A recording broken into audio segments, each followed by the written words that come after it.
You know, it's kind of hard to figure out a proper intro for this video, so I guess we're going to be doing this kind of intro. So, just recently, yesterday, I got to watch James Gunn's take on the Suicide Squad, and I gotta say, it is probably one of the probably the best DCU film, possibly.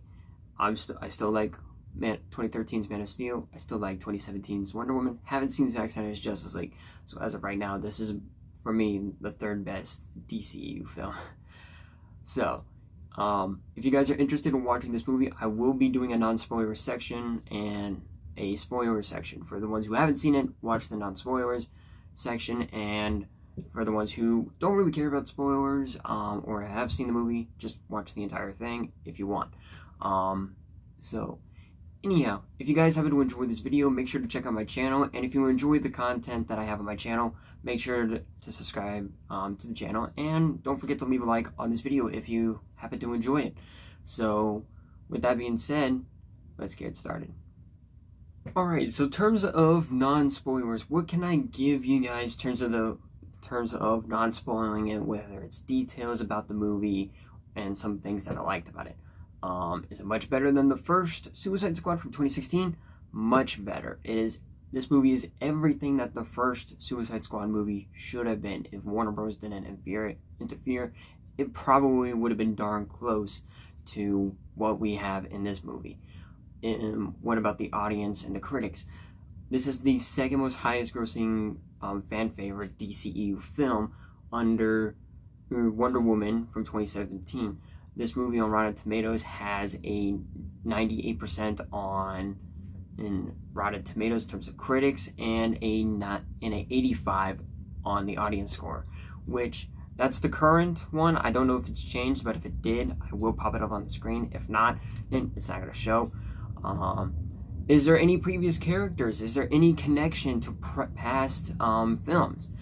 Not really. The movie does address how Harley Quinn is back in prison and everything, and the last time that we didn't see her in prison was the ending of David Ayer's Suicide Squad, the butchered edition from Warner Bros., not his official David Ayer cut, which, by the way, hashtag release the Ayer cut. And besides that, also Birds of Prey, which she wasn't in prison, and even at the end of the film, wasn't even in prison at all. Well, afterwards, like, she was captured or nothing. But, apparently she's back in prison. They do address that. There is a little bit of possible connectivity, if you want to call that, with Rick Flag, Captain Boomerang, and Amanda Waller, the same people who played them, and especially Harley Quinn, since they were all in the first one, and we don't really see any other characters like Deadshot, or Croc, or Katana, which honestly I think I would really like to see some of those characters return in future films, whether it's like The Secret Six or in spin-offs or with other characters or such, or even in the third Suicide Squad. I think that would be really interesting. But besides that, if you're looking for something new, obviously go watch. Alright, so now it's finally time to talk about the spoilers for the Suicide Squad. What can I now talk about since we're now in the spoiler section? This movie, like I said, is everything that the first Suicide Squad movie should have been. The studio gave James Gunn complete freedom control to do whatever he wanted to, and that's what he did. He made the Suicide Squad rated R, he made it gory, he made it bloody. There's a lot of cursing and everything. Just for some of you guys who for some reason want to take your kids out, don't take your kids to watch this movie. Even if the poster looks like it's a kid's movie, don't do it. This is not a kid's movie whatsoever. This is literally a movie that's made for the fans. A movie, a essential love letter to the fans of Suicide Squad, for like just the Suicide Squad in general, not the movie, but in general. For fans who didn't like that, who wanted an actual Suicide Squad, this is their movie. And it's everything that the first one should have been. And there were so many things that the first one got wrong, and I know I'm going to make a lot of comparisons between the new and the old Suicide Squad, but I think it's the best way for me to kind of review in terms of the spoilers in the spoiler section of this movie, because I think it's just kind of it's better for everybody, I think. So anyway, the characters in this movie don't get attached. James Gunn immediately stated, don't get attached to any characters, which sucks because I was attached to characters like Captain Boomerang and Rick Flag, which sadly were easily killed off.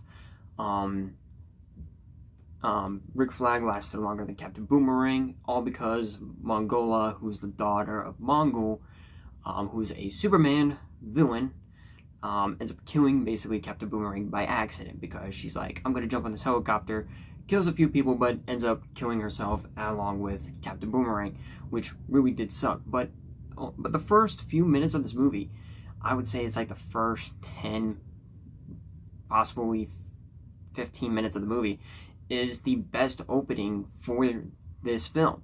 It's basically a message being like, anybody can die in this movie.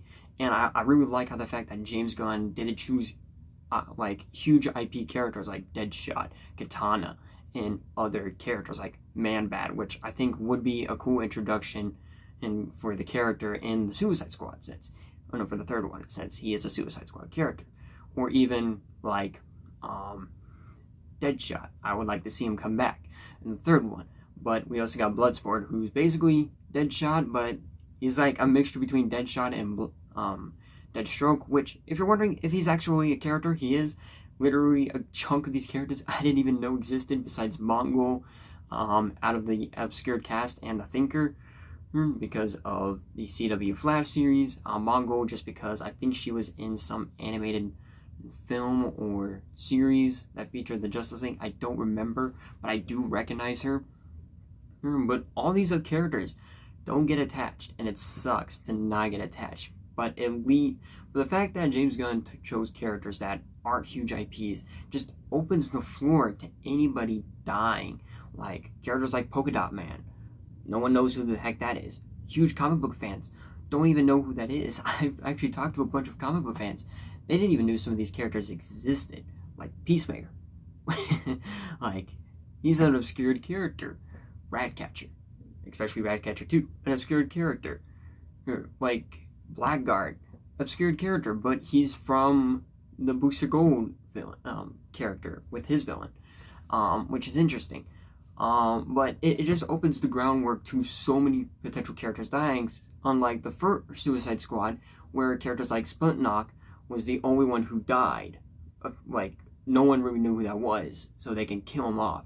Everybody knows who Captain Boomerang, Captain Boomerang is, who Katana is, Harley Quinn, Deadshot, Killer Croc. People know who those characters are. Not a lot of people know who Diablo was. I didn't even know that was a DC villain.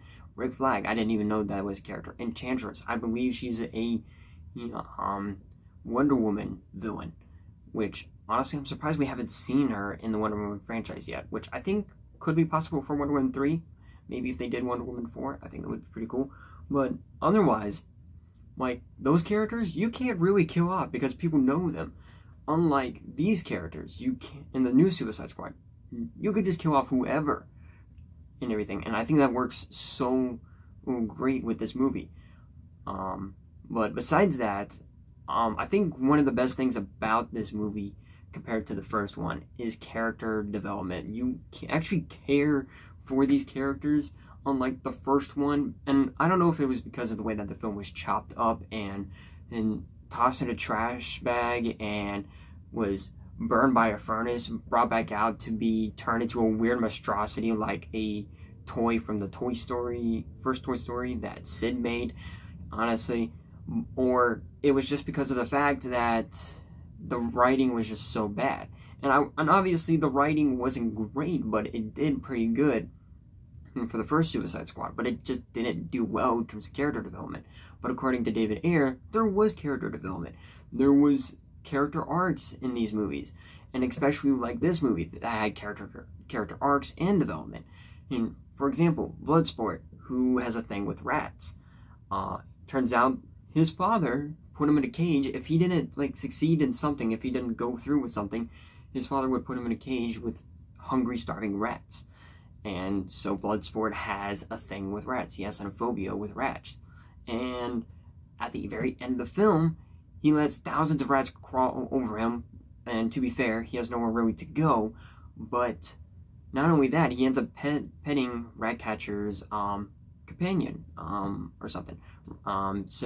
Sebastian the rat and everything. And like the whole time, they're just like, rats are disgusting and everything. And yeah, they are. I mean, but to be fair, they are. But eventually we get to see a scene from Ratcatcher 2, from a flashback with the first Ratcatcher, and who's being played by Taika Waititi, which I think was kind of funny in a way. He just seems like one of those characters. But Taika Waititi's Ratcatcher 1 ends up explaining to his daughter essentially that rats are the most despised animals of all, but they have a purpose just like we do. And I think that's a great message for just not only these characters, but I think in general. I think it's a great message for it in general. Like, you might feel like you don't have a purpose, but you actually do. You have a purpose in life, just like the rats. The rats are the most despised things, but they have a purpose just like humans. And just like these villains who don't have a purpose, that they're disposable, any one of them can die, all of them can die, and they're just being replaced by brand new villains and everything, and then those characters would die. They're just being like, they're disposable. They really don't have a purpose, but they actually do. And I think that's really great, and it plays off throughout the entire film, and I think it's done really well. Besides all of that, I like how the fact that this movie is it just feels like a comic book movie, and it's like a chapter kind of film and everything. And it's kind of weird to explain, but if you watch the movie, there are a bunch of scenes to where basically it's like, hey, this is kind of like a chapter film, but it also feels like a comic book, and it's really cool in a way. Like, there's one scene with Rick Flag, Bloodsport, and Peacemaker where they all come out of like this van, and behind it is like a huge fire, and it's like Operation I can't remember what it was. But anyway, they're trying to get in this building and everything, and that's the name of the building. I'll pop it up on the screen just to give you guys an idea. But essentially, that's what I mean. And then like it was switched to be like Operation Harley, and it's really cool. It's a really nice touch. It does like a then kind of moment, like 3 days earlier, and present time being now. It does 8 minutes earlier, which is really cool, and everything, how everything just kind of transitions. It feels like a comic book, and it's really awesome. Besides all that, the characters are great. The acting was great. James Gunn did a phenomenal job. I really want James Gunn to come back and do a third Suicide Squad. Apparently, he's in development with a Gotham Sirens film, which I would rather see someone like Kathy Jenkins, who did Kathy Jeans or something, who did Birds of Prey, the Harley Quinn Birds of Prey movie. I would like her to do that. I think she would fit more of a better role, or even David Ayer to do that. I would like to see somebody else tackle that. I want James Gunn to do the Suicide Squad, because I think that's the only thing that he can really touch, besides maybe something like Secret Six or Green Lantern or something.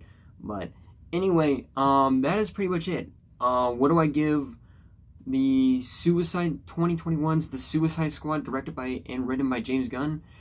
I'm going to give it a 9.5 out of 10. This is a great movie. It's really enjoyable. You're going to have a blast with this movie. But if you're someone who doesn't really like that kind of rating, for example, I'm going to give you this. It's a minus on the letter rating, and it's a 4.5 star rating. So anyway, that is it for this review. I hope you guys enjoyed what I had to say about the Suicide Squad. If you made it this far, well, the movie's practically been spoiled for you. I didn't really talk much about Starro. I like the character. I like King Shark. I like the characters that James Gunn introduced in this movie.